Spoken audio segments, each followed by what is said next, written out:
Pregnant অবস্থায় আজকে আমি সকাল থেকে বাড়ির সমস্ত কিন্তু কাজবাজ করতে লেগে গেছি। আর এত আমি গাধার মতো খাটি যে কি বলবো, প্রেগনেন্ট অবস্থায় মনে ভয় থাকে, তবুও ওইদিকে যে পুজো আসছে সামনে, সেই জন্য হচ্ছে তোড়ঝোড় আর কি। তো ঘরটাকে একটু সুন্দর করে তো সাজাতে হবে কষ্ট হলেও। হ্যালো ফ্রেন্ডস, কল্পনা ক্রিয়েশনে আরও একটি নিউ ভিডিওর সাথে সবাইকে অনেক অনেক ওয়েলকাম। আজকের ভিডিওটা আমি কিন্তু ওই যে সন্ধ্যেবেলার দিক করে শুরু করেছি। তো সামনে তো পুজো চলে এসেছে, সেই জন্য ভাবলাম আমাদের ছোট্ট রান্নাঘরটাকে একটু রং করা যাক। সেই জন্য রাত্রেবেলায় হচ্ছে হাজব্যান্ড রং নিয়ে চলে এসেছে। তো বেশি দামি রংটা করলাম না, ওই যে পকেটের রঙগুলো পাওয়া যায় সেগুলো হচ্ছে আর কি রঙগুলো করব। তো অনেক দিনই হচ্ছে রান্নাঘরটা একটু ফাটাফুটি গিয়েছিলো, তো সেইগুলো হচ্ছে আর কি একটু ডিপাইন করে নিলাম। তারপর হচ্ছে এই যে ছাড়িয়ে একটু ওয়ারিং মতো করে নিয়েছে। তারপর এই যে একেবারে কিন্তু সকালবেলায় চলে এসেছি। তো রান্নাঘরটাকেও পরিষ্কার করলে হবে, সেই সাথে তো নিজেদের রুমটাকেও তো সুন্দর করে একটু গোছানো বাগানো তো করতেই হবে বলো। তো সেই জন্য হচ্ছে হাজব্যান্ডকে সকাল সকাল বললাম যে এই রুমটাকেও তুমি প্রথমে তাকটা যে জিনিসপত্র আছে সেই সমস্ত কিছু তুমি নিচে বের করে দাও। তো সেই জন্য দেখুন এই যে একটা রুম, এই রুমের মধ্যে আমরা থাকি আর রান্নাঘরে খাওয়া দাওয়া করি, রান্নাবান্না করি। তো এই যে রান্নাঘরের জিনিস এই সমস্ত কিছুই হচ্ছে হাজব্যান্ড আর আমি বের করে নিয়েছি। আর ওইদিকে হচ্ছে নিজেদের রুমটাও ছিল, সেগুলো হচ্ছে সমস্ত কিছু আমি বের করে নিয়েছি। বছরে একবারই পুজো, ঘরদোরকে পরিষ্কার সুন্দরভাবে না গোছালে হয় বলো?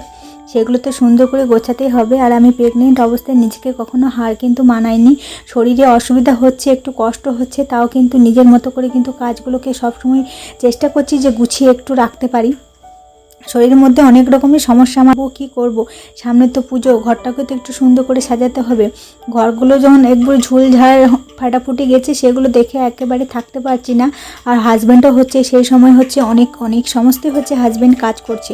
তো ও যেতে এত সমস্ত কাজবাজ করে আমি কীভাবে কিন্তু বসে থাকতে পারি বলো? ও যেতে কাজ করে আমি কি বসে বসে দেখতে পারবো? সেটা আমি কখনোই পারবো না। তো সেই জন্য হচ্ছে আর কি এই যে রান্নাঘরটার মধ্যে যে ঝুলগুলো আরে ছিল সেগুলো এখন ঝেড়ে নিচ্ছি। তারপরে হচ্ছে হাজব্যান্ড রং করে নেবে। ঝুলগুলো প্রথমে পরিষ্কার করে নিলাম, তারপরে ও হচ্ছে একাই রং করবে। ওই যে ছোট্ট মতন একটা রান্নাঘর, বেশিক্ষণ সময় লাগবে না। আর ওই যে সমস্ত কিছু জিনিসপত্র এখন কিন্তু বের করে নিয়েছে। আর এই যে সকাল সকাল হচ্ছে হাজব্যান্ড এখন রং করতে লেগে গেছে। তো হাজব্যান্ড হচ্ছে রঙের কাজ করতে ভালোভাবে ও জানে, তো সেই জন্য হচ্ছে ও এই রুমটাকে রং করে নিচ্ছে। আর যেহেতু আমাদের রান্নাঘরটা একেবারেই ছোট, তো সেই জন্য হচ্ছে আর কি লেবার আরে কিছুই আর লাগাইনি, ওই হচ্ছে একাই রং করে নিচ্ছে।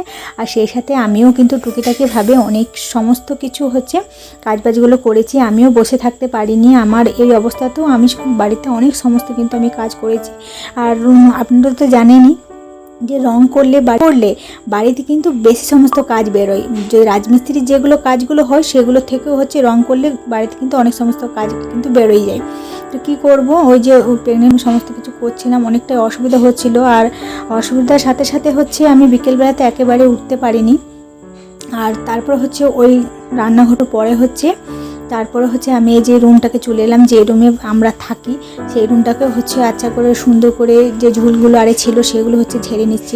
আর জানলাটা প্রচুর পরিমাণে ঝুল জমেছিল, সেই ঝুলগুলোকেও পরিষ্কার করে ঝাড়লাম। এইমাত্র আর কি বাড়ির সমস্ত কাজবাজ হলো, আমি একেবারে ক্লান্ত হয়ে পড়েছি। প্রেগনেন্সি অবস্থায় কাজবাজ করতে খুব কষ্ট হচ্ছে, কী করবো? অসুবিধা হলেও তো নিজেকেই করতে হবে, তাই না? তো যাই হোক, এখন দেখুন এই যে রান্নাঘরের দিকে আমি চলে এসেছি। আর এই হচ্ছে রান্নাঘরটা এখন অগোছালো পড়ে আছে, এখনও সুন্দরভাবে গোছাতে পারিনি। কেন হচ্ছে এখন ওই যে রং তো করা হয়েছে, এখন ডেটোগুলো বাকি আছে। ডেটোগুলো না রং করলে সেগুলো হচ্ছে আর রুমটাকে সুন্দর করে গোছানো যাবে না। সেই জন্য এখন যেমনভাবে এখন মোটামুটিভাবে এখন রেখেছি, যে যা জিনিসপত্র সেইখানে রেখেছি। তারপরে হচ্ছে রাত্রেবেলায় হচ্ছে সুন্দর করে গোছাবো, তখন হাজব্যান্ড হচ্ছে ডেটোগুলো আর কি রং করবে। খাওয়া দাওয়ার পরে রান্না করে নেবো, তারপরে খাওয়া দাওয়ার পরে। তো এখন হচ্ছে এই যে এখন আমি সন্ধেবেলায় উঠে এলাম, আর আমার শরীরটা অনেকটাই খারাপ হয়ে গেছিলো। সারাদিন গাধার মতো খেটে আর কি শরীর চলে বলুন, কোমরে ব্যথাতে উঠতে পারছিলাম না, আর কোমর নিতে দাঁড়াতেই পারছিলাম না, এতটা পরিমাণে অসুবিধা হচ্ছিল। তো কী করব, ওই যে ছোট্ট সংসারে নিজেদের কাজকে তো নিজেরাই করতে হবে বলুন। যতই অসুবিধা হোক, যতই শরীরে কষ্ট হোক, কেউ তো আরও করে দেবে না। তো কী করব, নিজেরাই করেছিলাম সমস্ত কিছু, দুজন মিলেই, হাজব্যান্ড আর আমি। তারপরে হচ্ছে আমরা খাওয়া দাওয়া করে নিয়েছিলাম। রাত্রেবেলায় রান্নাবান্না করে খাওয়া দাওয়ার পরে সেই ভিডিও ক্লিপসগুলো তো আর নিতে পারিনি, এত কাজের চাপের মধ্যে আর বেশি কিছু ক্লিপস নিতে পারিনি।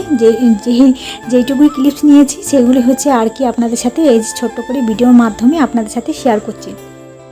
তো যাই হোক, খাওয়া দাওয়ার পরে হচ্ছে এই যে এখন 10টা সাড়ে 10টা বাজে, সেই সময় হচ্ছে হাজব্যান্ড এখন কিন্তু ডেটোগুলো এখন রং করে নিচ্ছে। তারপরে হচ্ছে রং টং করা হয়ে গেলে তারপর ঘুমাতে চলে যাবো। রাত্রে খাবার খেয়ে নিয়েছি, তো ওই যে পুজো সামনে চলে এসেছে সেই জন্য হচ্ছে আর কি তোড়জোড় করে একটু ওই যে রান্নাঘরটা যে ফাটাফুটি গেছিলো সেগুলো হচ্ছে আর কি একটু ছোট্টখাটো করে রিপাইন করে একটু সুন্দর করে গোছানোর চেষ্টা করলাম আবার আর কি, আর বেশি কিছু করিনি। তো এখন দেখুন এই যে হাজব্যান্ড হচ্ছে রং করে নিচ্ছে।